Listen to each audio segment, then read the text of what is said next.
When the Constitutional Convention ended in 1787, a woman, you've probably heard this, approached Benjamin Franklin and asked him a question. She said, "What have you given us, doctor? A republic or a monarchy?" His answer, it was 7 words. He said, "A republic if you can keep it." A republic if you can keep it. He didn't say America would last forever. He didn't say that the Constitution guaranteed success or that liberty was automatic. He said, if you can keep it. Yeah? So the question was no longer, can America be created? It had been created. The question now became whether it could be kept, whether it could be preserved. And that's the question today. It really is. That's the question still today. The woman who asked that question was Elizabeth Willing Powell. And she was a respected woman in Philadelphia, known particularly for her sharp political mind. Very sharp lady. So Franklin knew who he was talking to and what he was giving her. And really, through this story, what he was giving us was a responsibility, not a guarantee. The Roman Republic, the greatest government of the ancient world, didn't fall to an outside enemy. It was consumed by its own moral decay. Yeah, it's true. If you can keep it.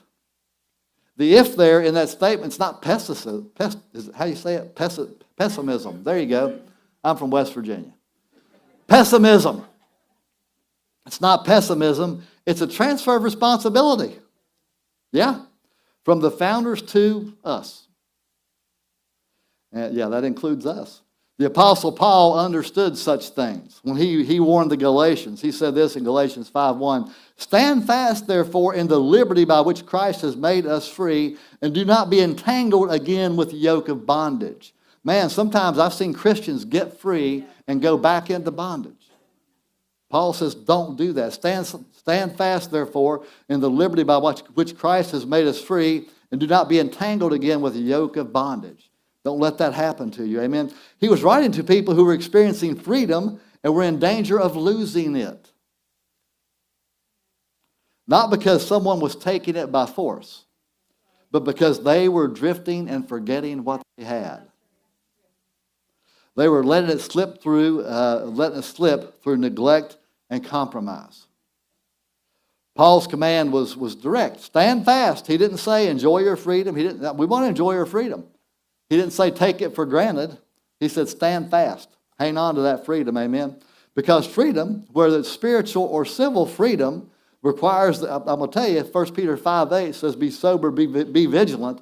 If we're going to maintain freedom, we're going to need to be sober and vigilant. Yeah? That means we remain spiritually and mentally sharp.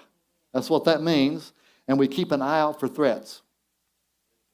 Yeah. That's the responsibility we were handed by those founders through Benjamin Franklin there. We either stand fast or we lose ground.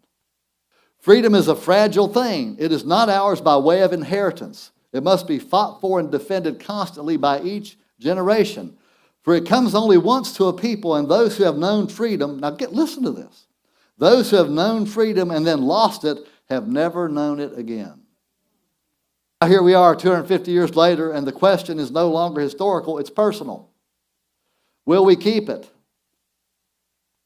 Will we teach and proclaim the truth that is needed into our society to sustain the Constitution? Or will we drift? If we abdicate, somebody else will decide our future and that of our children and grandchildren. So as we celebrate 250 years, I think it's great. Celebrate. Remember what happened. Celebrate it. But man, the question is still today, will we keep it? Yeah? And the answer starts with each one of us. Teach truth. Speak it to people. Tell them the truth. Amen? Stand fast in your faith. And never assume that silence is safety.